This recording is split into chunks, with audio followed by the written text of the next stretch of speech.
우리 교회가 오늘 야외 예배를 드리는데요. 작년 야외 예배 때 제가 안식년 휴가라서 오지 못했습니다. 오늘 처음 참석하는데 작년보다 한두 일 늦게 드려서 여러분 잘 아시는 것처럼 어제 그제 기온이 상당히 떨어져서 그래서 걱정이 많았는데 오늘 그래도 요만큼이라도 따뜻하고 또 그늘지지 않아서 얼마나 감사한지 모르겠습니다.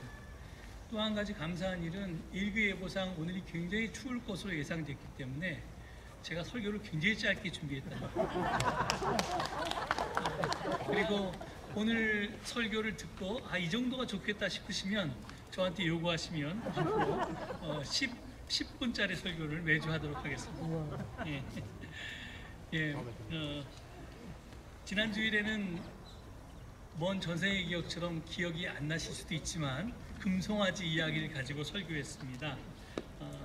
모세가 몸소 돌판에 기록한 율법과 계명을 받으려고 시내산 위에서 밤낮 40일을 머무는 동안 산 아래에서는 모세를 기다리다가 불안감에 빠진 백성들이 아론에게 신상을 만들어 달라고 했습니다.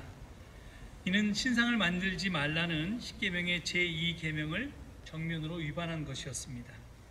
그때 하나님은 모세에게 이렇게 말씀하셨습니다. 어서 내려가 보아라. 내가 이집트 땅에서 이끌어낸 너의 백성이 타락하였다. 출애굽기 32장 7절의 말씀인데요. 근데 여러분 이 말씀을 들어보면 좀 이상하지 않습니까? 지금 하나님은 출애굽한 이스라엘 백성을 너의 백성이라고, 즉 모세의 백성이라고 부르고 계십니다.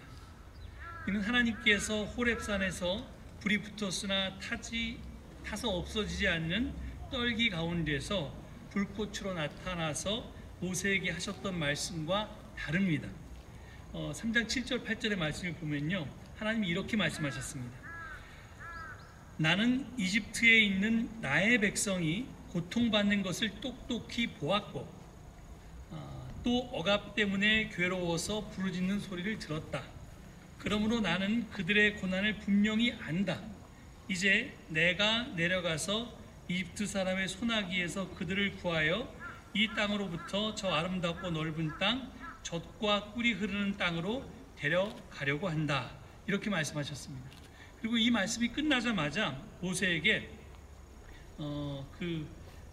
이제 나는 너를 바로에게 보내어 나의 백성 이스라엘 자손을 이집트에서 이끌어내게 하겠다. 이렇게 말씀하셨습니다. 그러니까 이때 출애굽기 3장에서 하나님께서는 이스라엘 자손을 당신의 백성이라고 그렇게 말씀하셨고요. 그리고 모세는 하나님의 명을 받아서 하나님의 동역자로서 그들을 이집트에서 이끌어냈던 이제 하나님의 종 역할을 했습니다. 그런데 하나님께서는 지금 이스라엘 백성을 당신 백성이 아니고 모세의 백성이라고 말하고 계십니다. 왜 그러셨을까요? 그들의 재빠른 배신 때문입니다. 계약 체결 후에 잉크도 마르기 전에 이스라엘 백성들이 하나님과의 계약을 파기했기 때문입니다. 화가 난 하나님은 모세에게 이렇게 말합니다. 출애굽기 32장 10절을 보면 이제 너는 나를 말리지 말아라. 내가 노하였다. 내가 그들을 쳐서 완전히 없애버리겠다. 하나님께서 이 우상 숭배하는 모습을 보고 이스라엘을 전멸하려고 하셨습니다. 이에 모세가 애원하면서 하나님을 설득합니다. 모세가 뭐라고 그랬냐면요, 이집트 사람들이 그들의 주가 자기 백성에게 재앙을 내리려고 그들을 이끌어내어 산에서 죽게 하고 땅 위에서 완전히 없애버렸구나. 이렇게 말하게 하려고 하십니까? 이렇게 말합니다. 그러니까 남들이 하나님 보고 비웃습니다. 지금 기껏 노예들을 해방해서 이곳 이집트에서 광야까지 이끌어서 가나안 땅으로 데려가는 중간에 그들을 다 죽여버리면 남들이 하나님도로 뭐라고 하겠습니까? 라는 말로 설득을 합니다. 그리고 이어서 모세는 아브라함과 이삭과 이스라엘에게 하셨던 약속, 즉 내가 너희의 자손을 하늘의 별처럼 많게 하고 내가 약속한 이 모든 땅을 너희 자손에게 주어서 영원한 유산으로 삼게 하겠다 하셨던 약속을 기억해 주십사고 그렇게 예언합니다. 이렇게 모세가 간구하니까 하나님께서는 당신의 뜻을 거두십니다. 그래서 내리시겠다던 재앙을 내리지 않습니다. 이렇듯 하나님께서는 재앙을 거두셨지만 화가 다 풀린 것은 아니었습니다. 그래서 하나님은 모세에게 백성을 이끌고 가나안 땅으로 올라가라 이렇게 말씀하십니다. 하지만 당신은 함께 올라가지 않겠다고 하십니다. 왜? 저들이 고집이 센 백성이기 때문에 만약에 하나님이 저들과 함께 가시다가 저들이 또 반역을 하면 화가 나서 이제는 진짜 참지 않고 아주 다 없애버릴 수도 있다고 그렇게 이스라엘 백성들을 걱정하는 그런 이제 입장에서 나는 안 가겠다. 너 혼자 백성들 이끌고 올라가라. 내가 천사 한 명 달려줄게. 이렇게 말씀하십니다. 오늘 본문 말씀은 바로 여기에 이어지는 이야기입니다. 본문 12절 이하를 보면 모세는 하나님께 이렇게 청합니다. 12절 맨 뒤에 D절인데요. 주님께서는 저에게 저를 이름으로 불러주실 만큼 저를 잘 아시며 저에게 큰 은총을 베푸신다고 말씀하셨습니다. 그러시다면 제가 주님을 섬기며 계속하여 주님께 은총을 받을 수 있도록 부디 저에게 주님의 계획을 가르쳐 주십시오. 이렇게 이야기합니다. 이 말은 자기에게 큰 은총을 베푼다고 했던 약속을 지키라고 하나님께 요구하는 것입니다.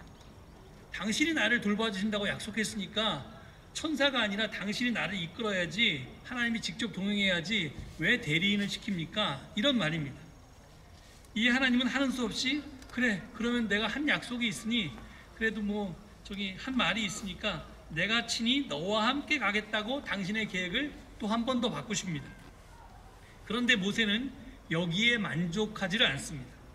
하나님이 동행하시겠다고 한 대상이 내가 너와 함께 하겠다 이렇게 지금 얘기하셨거든요. 즉 모세 한 사람과 함께 하겠다 이렇게 말씀하셨기 때문입니다.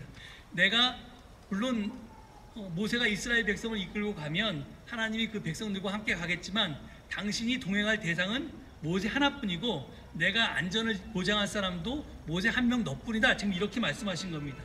그래서 모세는 그래서는 안 된다고 버팁니다. 15절을 보면 주님께서 친히 우리와 함께 가지 않으시려면 우리를 이곳에서 떠나 올려보내지 마십시오. 이렇게 말합니다. 이 말이 무슨 말입니까? 나 혼자가 아니라 우리 즉 백성 전체와 동행하면서 안전을 보장하지 않으면 안 가겠다. 아니 못 가겠다. 이런 말입니다. 이렇듯 모세는 너와 함께 가겠다라는 선언을 우리와 함께 가달라는 요구로 바꾸었습니다. 아베 피에르 신부라는 분은 사람을 구분할 때 우리는 보통 예수 믿는 사람과 예수 믿지 않는 사람 이렇게 신자와 비신자로 그렇게 구분하는 경우가 많은데 그렇게 나누면 안 된다고 말한 바 있습니다. 그가 제시하는 기준은 뭐냐면요. 홀로 만족하는 사람인지 아니면 공감하는 사람인지 다른 사람의 고통 앞에서 등을 돌리는 사람인지 아니면 다른 사람의 고통을 나누려는 사람인지를 봐야 한다고 말합니다. 그의 기준에 따르면 모세는 홀로 만족하는 사람이 아니었던 것입니다. 모세는 나 혼자 나와 하나님께서 동행하시고 나의 안녕을 지켜주는 것으로는 나는 만족 못하겠습니다. 당신의 백성 이스라엘을 하나님께서 책임져 주십시오. 이렇게 다시 이야기한 것입니다. 모세의 그런 간절함이 하나님의 마음을 돌려놓았습니다. 그래서 주님께서 말씀하십니다. 17절을 보면 내가 너를 잘 알고 또 너에게 은총을 베풀어서 내가 요청한 이 모든 것을 다 들어주마. 이렇게 하나님께서 백성들과 동행하시겠다고 말씀하십니다. 결국 하나님은 모세의 청을 들어주셨습니다. 모세가 하나님의 고집을 꺾었던 것입니다. 하나님은 이스라엘 백성을 고집센 백성이라고 불렀지만 당신께서는 고집센 하나님이 아니었던 것입니다. 그렇습니다. 우리는 고집센 백성이지만 하나님은 그렇지 않습니다. 지난 주일에 우리가 신의 형상을 만들면 그때부터 신은 동적이 아니라 정적이 되고 움직이지 않고 고정되고 부드럽지 않고 딱딱해진다고 했습니다. 그런 신은 죽은 신입니다.